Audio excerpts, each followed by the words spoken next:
फरवरी 2021 को सुबह लगभग 10 बजे उत्तराखंड के चमोली जिले में अलकनंदा की एक सहायक नदी ऋषि गंगा नदी के ऊपरी जल ग्रहण क्षेत्र में एक हिमस्खलन की घटना घटी, जिसके कारण ऋषि गंगा नदी के जलस्तर में अचानक काफी वृद्धि हो गई। ऋषि गंगा नदी के जलस्तर में वृद्धि के कारण एक बाढ़ आई, उससे 13.2 मेगावाट का कार्यरत छोटी जल विद्युत परियोजना बह गई।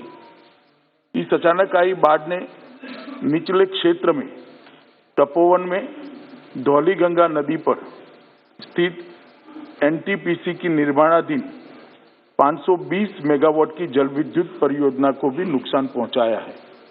उत्तराखंड सरकार ने यह बताया है कि बाढ़ से निचले क्षेत्र में अब कोई खतरा नहीं रह गया है और साथ ही साथ जल स्तर में भी कमी आ रही है।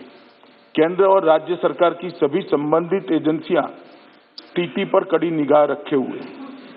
7 फरवरी 2021 के उपग्रह डेटा के अनुसार ऋषि गंगा नदी के जलग्रहण क्षेत्र में समुद्र तल से लगभग 5600 मीटर ऊंचाई पर एक ग्लेशियर के मुहाने पर हिमस्खलन हुआ, जो ग्लेशियर लगभग 14 वर्ग किलोमीटर क्षेत्र का था, जिसके कारण ऋषि गंगा नदी के निचले क्षेत्र में फ्लैश फ्लड की परिस्थिति बन गई। उत्तराखंड सरकार से प्राप्त सूचनाओं के अनुसार अभी तक 20 लोगों की जानें जा चुकी हैं और 6 लोग घायल हैं।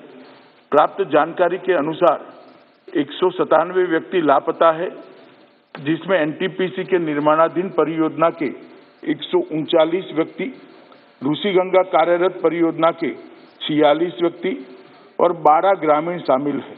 राज्य सरकार ने यह सूचना विभिन्न स्रोतों के माध्यम से इकट्ठा कर दी है, जिसमें परिवर्तन संभव है। एनटीपीसी परियोजना के 12 व्यक्तियों को एक टनल के अंदर से सुरक्षित बचा लिया गया है।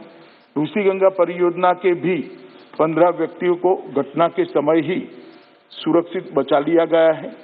एनटीपीसी परियोजना की एक दूसरी टनल में लगभग 25 से 35 लोगों को फंसे होने का अनुमान है। इस टनल में फंसे लोगों को सुरक्षित निकालने हेतु बचाव अभियान युद्ध स्तर पर अहर्निश जारी है। साथ ही साथ लापता व्यक्तियों को ढूंढने का कार्य भी बड़े पैमाने पर किया जा रहा है। राज्य सरकार ने जान गंवाने वालों के परिजनों के लिए 4 लाख रुपए की सहायता की घोषणा की है। घटनास्थल के नजीक 13 छोटे गांव एक पुल से जुड़े हुए थे। पुल बह जाने के कारण संपर्क कट गया है। इन गांवों के लिए रसद और जरूरी मेडिकल सामान हेलीकॉप्टर द्वारा लगातार पहुंचाया जा रहा है। केंद्र सरकार द्वारा स्थिति की निगरानी उच्चतम स्तर पर की जा रही है। माननीय प्रधानमंत्री जी स्वयं स्थिति पर गहरी निगाह रखे हुए हैं। गृह मंत्रालय के दोनों कंट्रोल रूम द्वारा स्थिति पर 24 घंटे नजर रखी जा रही है और राज्य को हर संभव सहायता मुहैया की जा रही है। विद्युत मंत्रालय के माननीय राज्य मंत्री स्वतंत्र प्रभार ने घटना स्थल का दौरा किया और चल रहे राहत एवं बचाव कार्य का भी जायजा लिया है। आईटीबीपी ने अपना कंट्रोल रूम स्थापित किया है और उनके 450 जवान सभी जरूरी साजो सामान के साथ घटनास्थल पर राहत और बचाव अभियान में लगे हुए हैं। एनडीआरएफ की 5 टीमें घटनास्थल पर पहुंच चुकी है और राहत और बचाव अभियान में लगी है। आर्मी की 8 टीमें, जिसमें एक ईटीएफ इंजीनियरिंग टास्क फोर्स भी शामिल है, घटनास्थल पर बचाव कार्य कर रही है। एक मेडिकल कॉलम, 2 एम्बुलेंस भी घटनास्थल पर तैनात है। नेवी की एक गोताखोर टीम भी घटनास्थल पर बचाव कार्य में के लिए पहुंच चुकी है। एयरफोर्स के 5 हेलीकॉप्टरों को भी इस कार्य में लगाया गया है। जोशीमठ में भी एक आर्मी का कंट्रोल रूम स्थापित किया गया है। घटनास्थल पर विपरीत परिस्थिति में भी घटना के बाद से ही लगातार राहत और बचाव कार्य जारी है। टनल में फंसे हुए लोगों को बाहर निकालने के लिए रात भर के अथक प्रयास के बाद आर्मी द्वारा टनल के मुंह पर पड़े मलबे को साफ कर लिया गया है। हमारे लोग काफी अंदर तक पहुंच चुके हैं। केंद्रीय जल आयोग को जो कर्मचारी अलकनंदा और गंगा बेसिन हरिद्वार तक में कार्यरत है, उनको अलर्ट पर रखा गया है।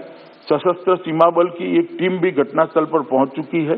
डीआरडीओ की एक टीम भी हिमस्खलन की निगरानी कर रही है, जो घटनास्थल पर पहुंच चुकी है। एनटीपीसी के सीएमडी भी घटनास्थल पर पहुंच चुके हैं।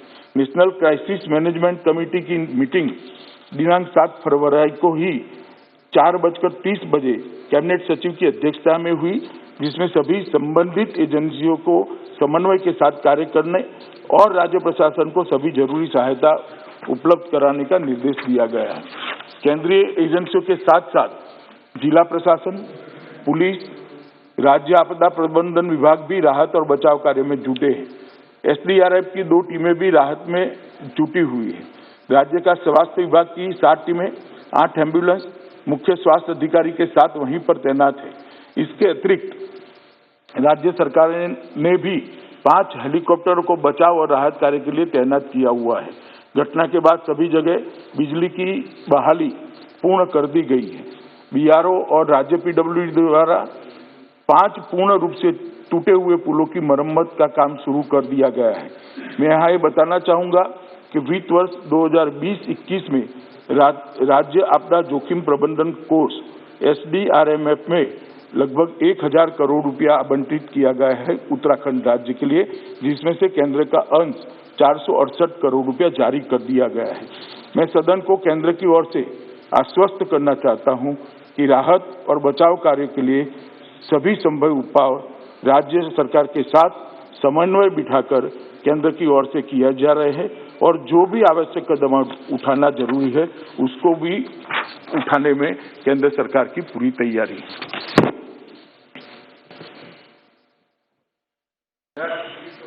उत्तराखंड के चमोली जिले में हुई प्राकृतिक घटना पर ये सभा दुख व्यक्त करती है।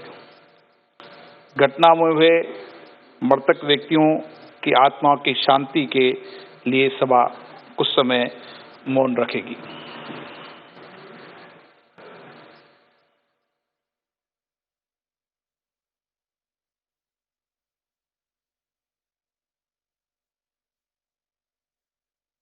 Om Shanti.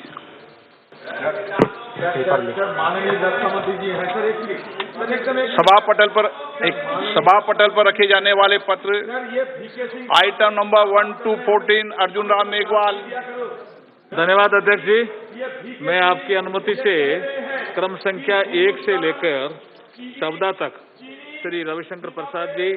Union Home Minister Amit Shah has now briefed the Lok Sabha as well as far as ongoing relief and rescue operations there in the flood-hit region of Uttarakhand is on, and with that he's briefed both houses earlier today in the Rajya Sabha and now just a few minutes ago briefing the Lok Sabha here as well on the losses both in lives and infrastructure that have incurred with this disaster, as well as an update of the ongoing rescue operations.